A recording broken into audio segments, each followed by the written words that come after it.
Bom, pessoal, vamos lá. Mais um exemplo aqui de gravitação, agora usando a força gravitacional, ok? Então vamos lá. O centro de dois corpos de massa 441 kg e 49 kg estão separados por uma distância de 5 metros. Ou seja, você tem aqui o corpo A e o corpo B.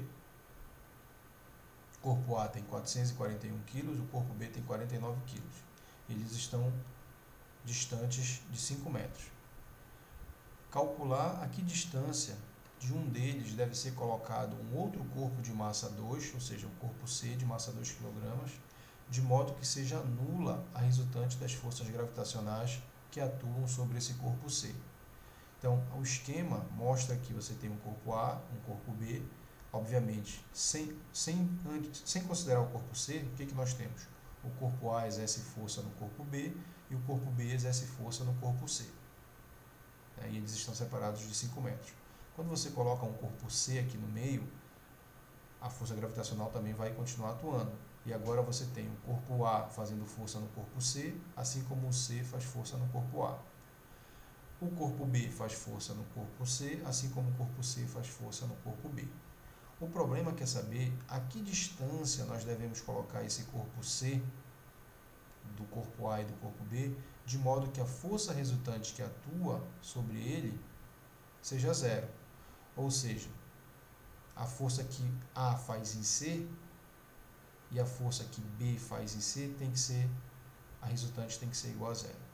Porque observem que no momento que você coloca o corpo C entre o corpo A e o corpo B, esses corpos vão trocar forças, não é isso?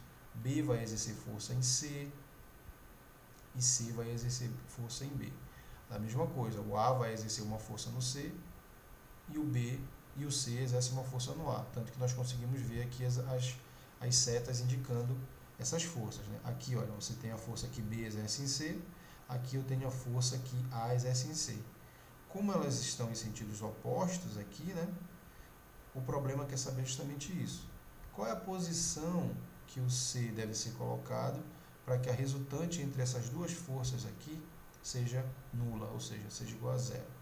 Então vamos lá, colocamos o C aqui numa posição. Sabemos que toda a distância de A até B vale o quê? Vale 5. Então aqui eu vou chamar esse pedacinho aqui de A até C, eu vou chamar de x. E esse pedacinho de C até B eu vou chamar de 5 menos x. Por que 5 menos x? Porque tudo vale 5, não é isso? Tudo vale 5. Se eu disse que aqui vale x, esse pedacinho vale 5 menos x. Beleza? Então vamos lá. Para que a resultante das forças que agem sobre o corpo C seja nula, devemos ter força que agem, considerando apenas o módulo aqui, tá, pessoal? Não estamos usando a parte vetorial, só a parte módulo. A força A atuando em C é igual à força que B exerce em C. Substituindo as equações, força gravitacional de A em C, constante gravitacional que multiplica a massa de A vezes massa de C dividido por x ao quadrado, igual constante gravitacional igual massa de B vezes massa de C dividido pela distância do corpo C até o corpo B ao quadrado. Quem é essa distância? 5 menos x. Lembre-se que essa é a definição da força gravitacional. Isso depende das massas e do inverso do quadrado da distância. Então, primeiramente, você analisou aqui a força que A exerce em C, está aqui a equação. GMA vezes MC dividido pela distância ao quadrado, que é x, igual a força gravitacional entre C e B. GMB vezes MC e a distância ao quadrado, 5 menos x ao quadrado. Ok? Feito isso, pessoal, o que a gente pode analisar agora? Perceba que a constante gravitacional, G, olha, é a mesma, pode ser eliminada do problema. Cancela, cancela. A massa C também pode ser eliminada. Então, nós obtivemos essa expressão. MA dividido por x quadrado é igual a MB dividido por 5 menos x ao quadrado. Substituindo as massas, massa de A, 441 sobre x quadrado, igual massa de B, 49 dividido por 5 menos x, todo mundo elevado ao quadrado. Beleza?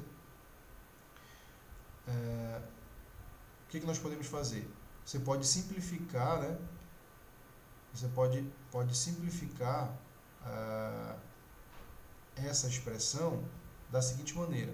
você pode elevar os dois lados dessa igualdade, você pode passar uma raiz quadrada dos dois lados. Raiz quadrada desse lado, raiz quadrada desse lado. Por quê? Porque quando você passar uma raiz quadrada desse lado, você obtém que a raiz quadrada de 441 dá 21. E a raiz quadrada de x quadrado é o próprio x. Isso vai ser igual, desse lado, raiz quadrada de 49, 7. Desse lado, raiz quadrada de 5 menos x ao quadrado dá 5 menos x. Feito isso, pessoal, você cai numa proporção. Produto dos extremos tem que ser igual ao produto dos meios. Então vamos lá, 21 vezes 5, 105. Menos 21 vezes x, menos 21x. Igual 7 vezes x, 7x. Quando você isolar o valor de x, o que vai acontecer? Esse 21 passaria para cá, somando, né, com o 7. Você ficaria com 105 igual a 28x. X seria igual a 105 dividido por 28. E aí você encontra que x é igual a 3,75 metros. Isso quer dizer que se você colocar esse corpo C a 3 metros de distância do corpo A e a 2 metros de distância do corpo B, não é isso? Porque tudo é 5. Se x vale 3,75, né? Então, se você colocar o corpo C a uma distância de 3,75 do corpo A, e obviamente ele vai estar a uma distância de 1,25 do corpo B, a força resultante que vai atuar sobre ele aqui vai ser zero. E lembrando que essa força resultante seria a diferença entre a força de B atuando em C e a força de A atuando em C. Ok? Então tá aí, pessoal, um exemplo que envolve a força gravitacional atuando aqui num sistema com 3 corpos. Beleza? Espero que tenha ajudado vocês aí na resolução da lista de exercícios. Valeu e até o próximo vídeo, pessoal.